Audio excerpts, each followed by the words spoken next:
साथियों, बहुजन समाज पार्टी के तत्वाधान में तथागत गौतम बुद्ध जी की पावन एवं पवित्र धरती पर जनपद श्रावस्ती में आयोजित चुनावी जनसभा की मुख्य अतिथि बहुजन समाज पार्टी की राष्ट्रीय अध्यक्ष, उत्तर प्रदेश जैसे विशाल राज्य की चार बार मुख्यमंत्री रही, न्याय पसंद लोगों की नेता एवं इस जनपद श्रावस्ती की स्थापना करने वाली परम आदरणीय, परम सम्मानित मान्य बहन कुमारी मायावती जी हम सबके बीच में आ चुकी हैं। मैं अपनी तरफ से और इस जनसभा में उपस्थित समस्त लोगों की तरफ से मान्य बहन जी का बहुत बहुत हार्दिक स्वागत और अभिनंदन करता हूं और ये चाहता हूं कि मंच पे उपस्थित लोग, सामने जो हमारी माताएं, बहनें, नौजवान साथी, हमारे जो बुजुर्ग हैं, जितने भी साथी आए हैं, सारे लोग अपने स्थान पर खड़े होकर दोनों हाथ से ताली बजा करके मान्य बहन कुमारी मायावती जी का स्वागत करने का काम करें।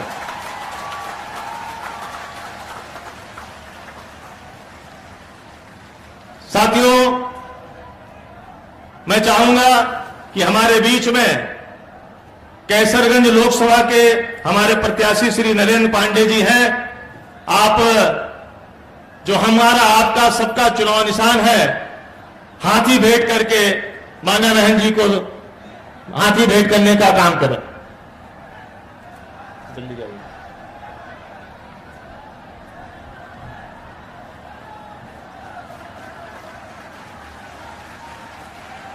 तुलसीपुर विधानसभा से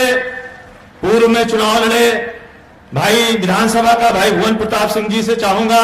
कि वो मान्य बहन जी को मुकुट भेंट करने का काम करें। मान्य बहन कुमारी मायावती जी जिंदाबाद, मान्य बहन कुमारी मायावती जी जिंदाबाद। मान्य बहन जी द्वारा आशीर्वाद प्राप्त उपचुनाव गैसड़ी में प्रत्याशी भाई हारिस खां जी को से चाहूंगा कि वो हाथी भेंट करके मान्य बहन जी को हाथी भेंट करने का काम करें। मान्य बहन जी आप संघर्ष करो, मान्य बहन जी आप संघर्ष करो। मैं मान्य बहन जी से निवेदन करूं कि हम सबको संबोधित करें, उससे पहले जोरदार नारा लगा करके मान्य बहन जी के सम्मान में नारा लगाने का काम करें। मान्य बहन कुमारी मायावती जी जिंदाबाद, मान्य बहन कुमारी मायावती जी जिंदाबाद। अब मैं बड़े आदर और सम्मान से निवेदन करूंगा कि मान्य बहन जी पोडियम में आए और हम सबको संबोधित करने की कृपा करें। मान्य बहन जी। बीएसपी के एक चुनावी जनसभा में इकट्ठा हुए पार्टी के सभी छोटे बड़े पदाधिकारी एवं कार्यकर्तागण, आज आप लोग देश में व यहाँ आपके उत्तर प्रदेश स्टेट में भी लोकसभा के लिए हो रहे आम चुनाव में अपनी पार्टी के उम्मीदवारों के समर्थन में मुझे सुनने के लिए यहाँ इकट्ठा हुए हैं, तो उसके लिए मैं आप सभी लोगों का हार्दिक दिल से आभार प्रकट करती हूँ। वैसे आप लोगों को ये मालूम है कि हमारी पार्टी कांग्रेस, बीजेपी व अन्य किसी भी विरोधी पार्टी तथा गठबंधन आदि के साथ मिलकर नहीं, बल्कि अकेले ही अपनी पार्टी के बलबूते पर पूरी तैयारी व दमदारी के साथ ये चुनाव लड़ रही है। इसके साथ ही हमने टिकट बंटवारे के मामले में भी सर्व समाज के लोगों को उचित भागीदारी दी है, जिनको कामयाब बनाने के लिए अपनी पार्टी के लोग पूरे जी जान से लगे हैं। हालांकि आज यहाँ आपकी इकट्ठा हुई अपार भीड़, खराब मौसम होने के बावजूद भी आज यहाँ आपकी इकट्ठा हुई अपार भीड़ व भीड़ के जबरदस्त जोश को भी देखकर अब मुझे भी एक काफी हद तक भरोसा हो गया है कि पिछली बार की तरह इस बार भी आप लोग अपने प्रदेश से या लोकसभा चुनाव में अपनी पार्टी का बेहतर रिजल्ट जरूर लाएंगे। इसके लिए अब मैं आप लोगों का ध्यान कुछ जरूरी बातों की तरफ दिलाना चाहती हूँ और इस संबंध में विशेषकर मैं कांग्रेस, बीजेपी व इनके अन्य सभी सहयोगी दलों के बारे में ये कहना चाहूंगी कि आजादी के बाद शुरू में केंद्र व देश के काफी राज्यों में भी ज्यादातर सत्ता यहाँ कांग्रेस पार्टी के ही हाथों में केंद्रित रही है, किंतु इनकी अधिकांश मामलों में रही गलत नीतियों एवं गलत कार्य प्रणाली आदि की वजह से ही फिर इस पार्टी को केंद्र व काफी राज्यों की भी सत्ता से बाहर होना पड़ा है तथा यही स्थिति इनकी सहयोगी पार्टियों की भी बनी रही है, जिसके कारण ही फिर पिछले कुछ वर्षों से भारतीय जनता पार्टी व इनके सहयोगी दल केंद्र एवं काफी राज्यों की भी सत्ता में काबिज हो गए हैं, लेकिन इनकी भी ज्यादातर रही जातिवादी, पूंजीवादी, संकीर्ण, सांप्रदायिक व द्वेषपूर्ण नीतियों एवं कार्य प्रणाली आदि से तथा इनकी कथनी व करनी में भी काफी अंतर होने की वजह से अब ऐसा लगता है कि इस बार ये पार्टी भी यानी कि भारतीय जनता पार्टी भी केंद्र की सत्ता में आसानी से वापस आने वाली नहीं है, बशर्ते यदि ये चुनाव इस बार फ्री एंड फेयर होता है तथा आम चर्चा के मुताबिक वोटिंग मशीनों में भी कोई गड़बड़ी आदि नहीं की जाती है और वैसे भी इस बार चुनाव में इनकी कोई भी पुरानी व नई चल रही नाटकबाजी, जुमलेबाजी व गारंटी आदि काम में आने वाली नहीं है, क्योंकि अब देश की जनता काफी हद तक इस बात को समझ चुकी है कि इनकी पार्टी ने अब तक देश के विशेषकर गरीबों, कमजोर तबकों, मध्यम वर्गीय एवं अन्य मेहनतकश लोगों को जो इन्हें अच्छे दिन दिखाने के असंख्य प्रलोभन भरे वायदे किए हैं तथा अनेकों हवाई व कागजी गारंटी आदि भी दी है, तो उनका जमीनी हकीकत में अभी तक इन्होंने लगभग 1/4 हिस्सा भी कार्य पूरा नहीं किया है, बल्कि इसके स्थान पर इनका ज्यादातर समय व ताकत भी यहाँ इनके अपने चहेते रहे बड़े बड़े पूंजीपतियों एवं धन्ना सेठों को ही ज्यादा से ज्यादा मालामाल व धनवान आदि बनाने में तथा उन्हें हर स्तर पर छूट देने व बचाने में ही लगी रही है, जिनके अधिकांश आर्थिक सहयोग से ही ये पार्टी व अन्य पार्टियां भी अपना संगठन चलाती हैं तथा चुनाव आदि भी लड़ाती हैं, जिसका काफी कुछ खुलासा बॉन्ड की आई रिपोर्ट से भी हो जाता है। इस संबंध में वैसे आप लोगों को ये मालूम है कि अभी कुछ दिन पहले माननीय सुप्रीम कोर्ट ने बॉन्ड के मामले में जो रिपोर्ट उजागर की है कि किन किन पार्टियों ने बड़े बड़े पूंजीपतियों व धन्ना सेठों से पैसा लिया है, जो ये रिपोर्ट उजागर की है, तो उस रिपोर्ट के उजागर होने के बाद आप लोगों ने देखा होगा कि जितनी भी पार्टियां हैं तो सभी पार्टियों ने तो बॉन्ड के जरिए तो बड़े बड़े पूंजीपतियों व धन्ना सेठों से पैसा लिया है, लेकिन पूरे देश में बहुजन समाज पार्टी ही अकेली एक ऐसी पार्टी है जिसने बॉन्ड के जरिए किसी भी पूंजीपति से पैसा नहीं लिया है। और आप लोगों को ये मालूम है कि हमारी पार्टी मेंबरशिप के जरिए मेरे जन्मदिन के मौके पर आपसे थोड़ा आर्थिक सहयोग लेकर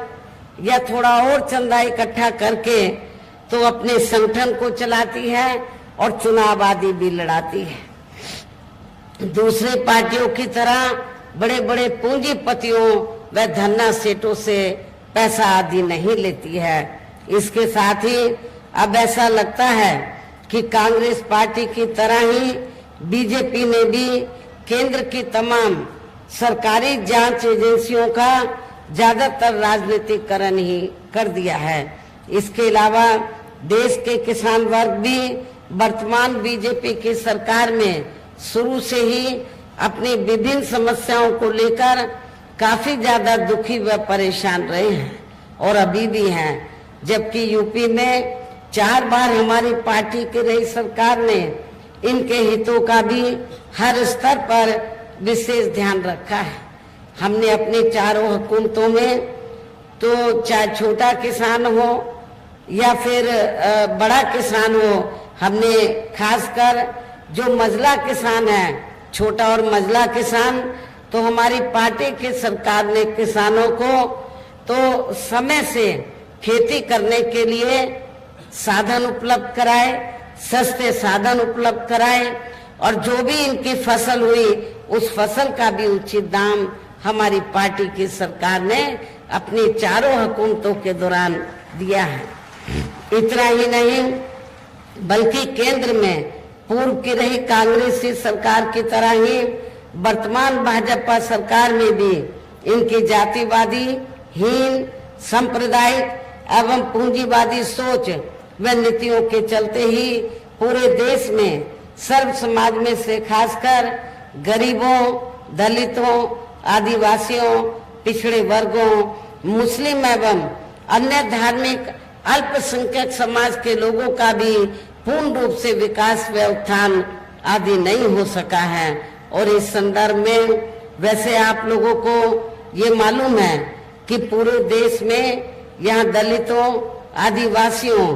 एवं अन्य पिछड़े वर्गों का सरकारी नौकरियों में वर्षों से अधूरा पड़ा आरक्षण का कोटा भी अभी तक पूरा नहीं भरा गया है। विशेषकर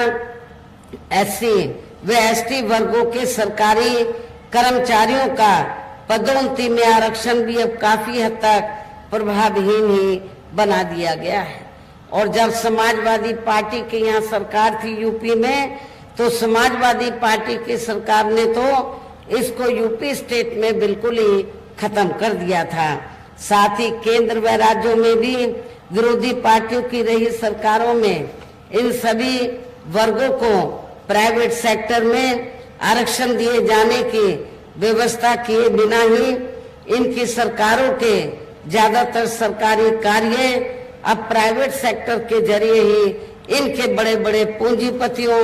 व धन्ना सेठों आदि को ही दिए जाने के कारण अब इनको पूरे देश में आरक्षण का बहुत कम ही लाभ मिल पा रहा है। इसी प्रकार इनका अन्य और मामलों में भी शोषण व उत्पीड़न आदि होना अभी तक भी बंद नहीं हुआ है। इनके साथ साथ मुस्लिम व अन्य धार्मिक अल्पसंख्यक समाज के लोगों की भी हालत हर स्तर पर यह काफी ज्यादा खराब व दयनीय बनी हुई है। इतना ही नहीं बल्कि पिछले कुछ वर्षों से केंद्र व अधिकांश राज्यों में भी बीजेपी व आरएसएस की सरकारों के चलते हुए अब इनका विकास व उत्थान आदि होना भी काफी हद तक बंद सा हो गया है। आए दिन इन पर खासकर धर्म व हिंदुत्व की आड़ में हो रही जुर्म जाति भी यह काफी ज्यादा चरम सीमा पर पहुंच चुकी है। इनके साथ साथ अपर कास्ट समाज में से विशेषकर गरीब लोगों की भी हालत हमें कोई खास अच्छी नजर नहीं आती है। आप लोगों को मालूम है कि गरीब लोगों के साथ साथ तो अपर कास्ट समाज में से जो ब्राह्मण समाज है तो उनकी हालत सपा सरकार में भी काफी ज्यादा खराब थी और वर्तमान बीजेपी की सरकार में भी काफी ज्यादा खराब है। इनकी गलत कृषि नीतियों के कारण किसान वर्ग भी आए दिन आंदोलित ही रहता है। साथ ही इनके गलत आर्थिक नीतियों की वजह से देश की अर्थव्यवस्था पर भी इसका काफी बुरा प्रभाव पड़ रहा है, जिससे यहाँ विशेषकर छोटे एवं मध्यम वर्गीय व्यापारी वर्ग भी काफी ज्यादा दुखी व परेशान हैं। और अब केंद्र में पूर्व की रही सरकारों की तरह ही वर्तमान भाजपा सरकार में भी या पूरे देश में गरीबी, बेरोजगारी एवं महंगाई आदि भी लगातार काफी ज्यादा बढ़ रही है। देश में हर स्तर पर फैला भ्रष्टाचार भी अभी तक खत्म नहीं हुआ है। ऐसे में अब आप लोगों को देश में हो रहे लोकसभा आम चुनाव में कांग्रेस, बीजेपी व इनकी सहयोगी पार्टियों को भी केंद्र की सत्ता में आने से जरूर रोकना है। जिनकी गलत नीतियों व गलत कार्य प्रणाली आदि को आप लोग काफी आजमा भी चुके हैं। ऐसी स्थिति में अब ये विरोधी पार्टियां इस चुनाव में भी किस्म किस्म के साम, दाम, दंड भेद आदि अनेकों हथकंडे इस्तेमाल करके केंद्र की सत्ता में आने की पूरी कोशिश में लगी हैं, जिनसे अपनी पार्टी के लोगों को हर स्तर पर काफी ज्यादा सावधान रहना है। और इस मामले में विरोधी पार्टियां अपने अपने पक्ष में हवा बनाने के लिए खासकर मीडिया, ओपिनियन पोल व सर्वे आदि का जो बड़े पैमाने पर इस्तेमाल कर रही हैं, तो उनसे भी अपनी पार्टी के लोगों को बिल्कुल भी गुमराह नहीं होना है। इसके साथ ही विरोधी पार्टियों के विभिन्न रूपों में जारी किए गए इनके हवाई व प्रलोभन भरे चुनावी घोषणा पत्रों एवं वायदों आदि के बहकावे में भी अपनी पार्टी के लोगों को कतई भी नहीं आना है। जिन्हें ये पार्टियां सरकार बनने के बाद ज्यादातर अमल में नहीं लाती हैं और अब जिन पर से देश की जनता का अधिकांश विश्वास ही उठ गया है। यही खास वजह है कि हमारी पार्टी किसी भी चुनाव में अपनी पार्टी का कोई भी चुनावी घोषणा पत्र आदि जारी नहीं करती है। वैसे भी हमारी पार्टी किसी भी मामले में कहने में बहुत कम बल्कि कार्य करके दिखाने में ही ज्यादा विश्वास रखती है। और इस बात का सबसे बड़ा सबूत ये है कि उत्तर प्रदेश में 4 बार हमारी पार्टी के नेतृत्व में रही सरकार ने चुनाव में अपनी पार्टी के बिना कोई जारी किए गए चुनावी घोषणा पत्र के ही प्रदेश व आम जनहित में काफी ऐतिहासिक कार्य करके दिखाए हैं। जबकि इस मामले में हमारी पार्टी का ये कहना है कि यदि इन पार्टियों के स्थान पर केंद्र में हमें अपनी पार्टी की सरकार बनाने का मौका मिलता है, तो तब फिर हमारी पार्टी की बनी सरकार केंद्र में यहाँ अब तक की रही सभी विरोधी पार्टियों की सरकारों की तरह केवल हवाई व कागजी कार्य आदि नहीं करेगी, बल्कि उत्तर प्रदेश की तरह ही जमीनी हकीकत में ठोस कार्य करके दिखाएगी। और इस संदर्भ में खासकर मैं ये कहना चाहूंगी, केंद्र द्वारा देश में पिछले कुछ समय से अति गरीब परिवारों को अस्थायी तौर पर फ्री में जो थोड़ी सी खाद्य सामग्री, राशन आदि दिया जा रहा है, तो उससे इनका स्थायी तौर पर भला होने वाला नहीं है। आप लोगों को मालूम है कि पिछले कुछ वर्षों से तो जब भी चुनाव आता है असेंबली का और पार्लियामेंट का, तो केंद्र की सरकार जो गरीब लोग हैं तो इनको फ्री में राशन देने की बात करती है, थोड़ा घना राशन दे देती है। लेकिन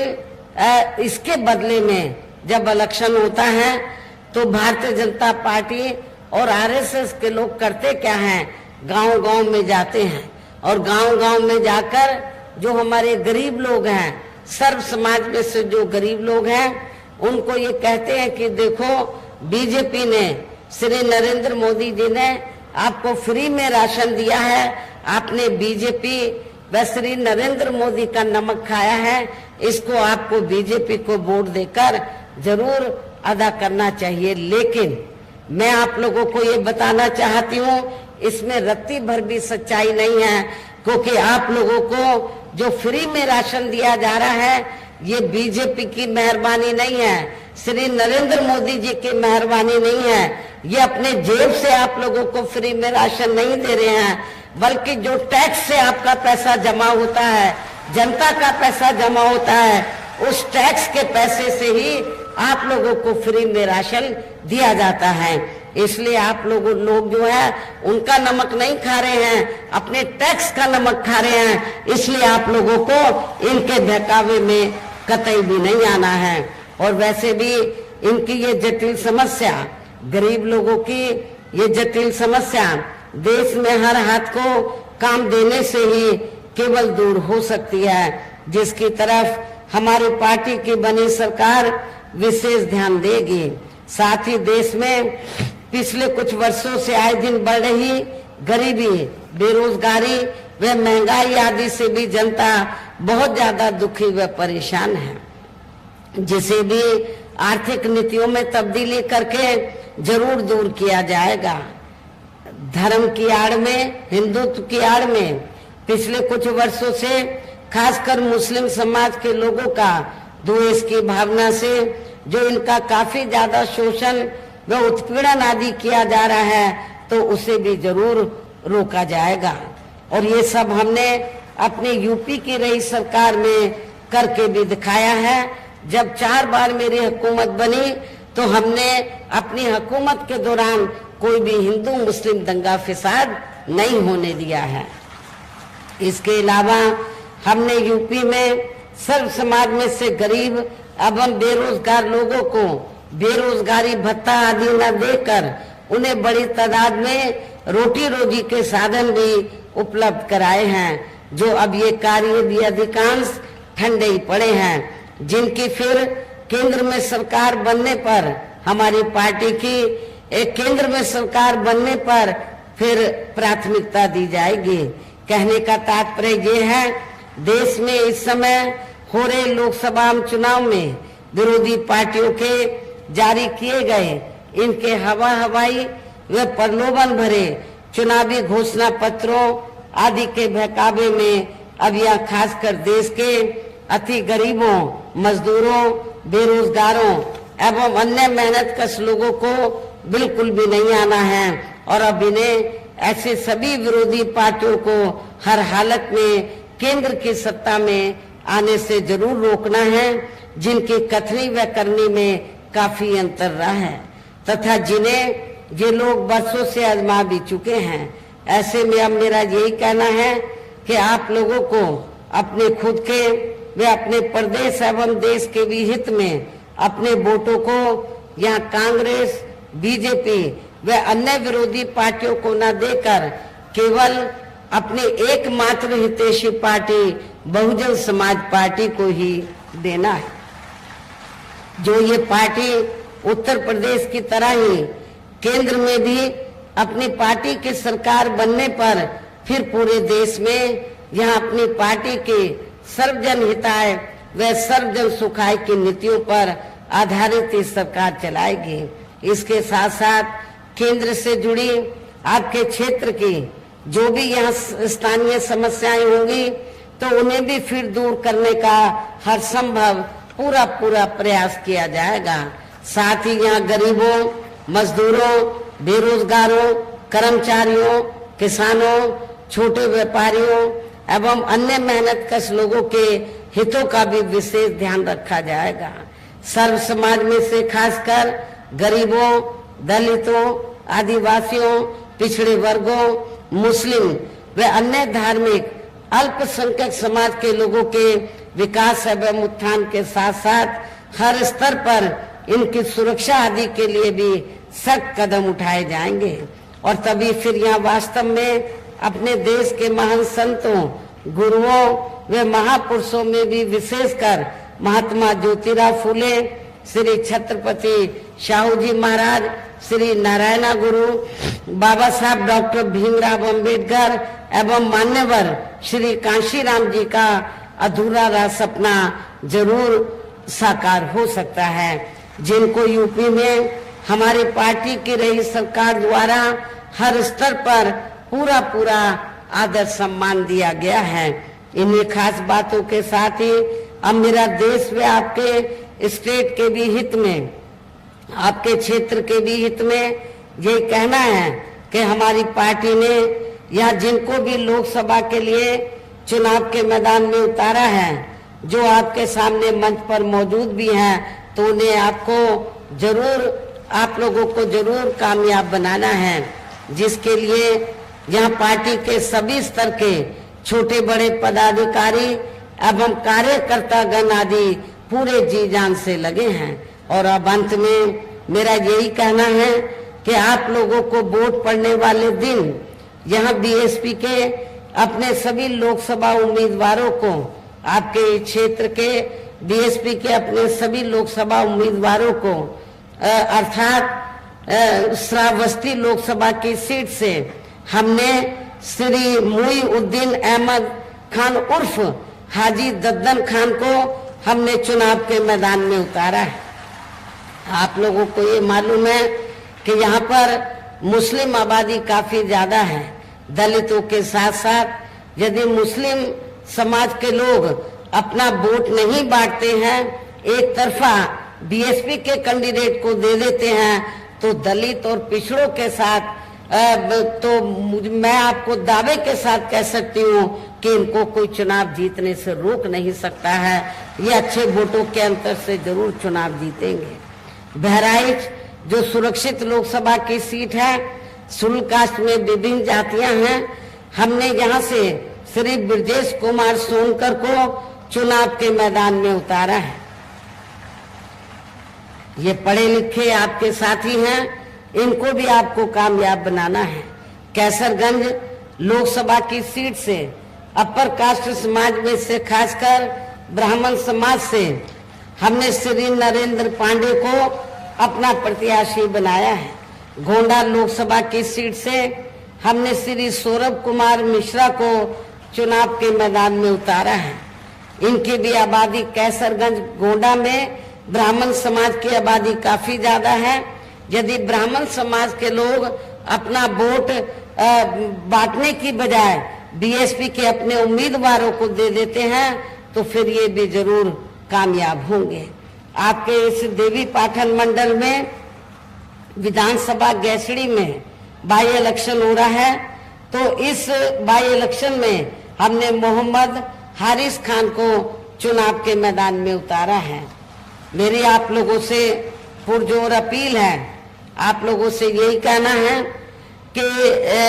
आप लोगों को वोट पड़ने वाले दिन यहाँ अपनी पार्टी के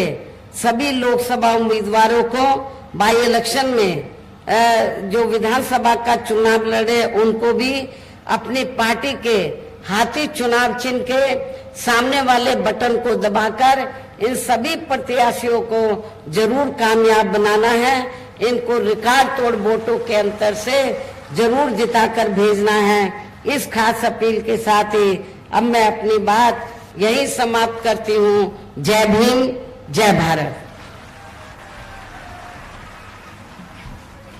बहुजन समाज पार्टी जिंदाबाद,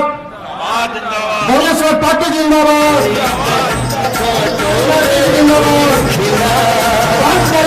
जिंदाबाद।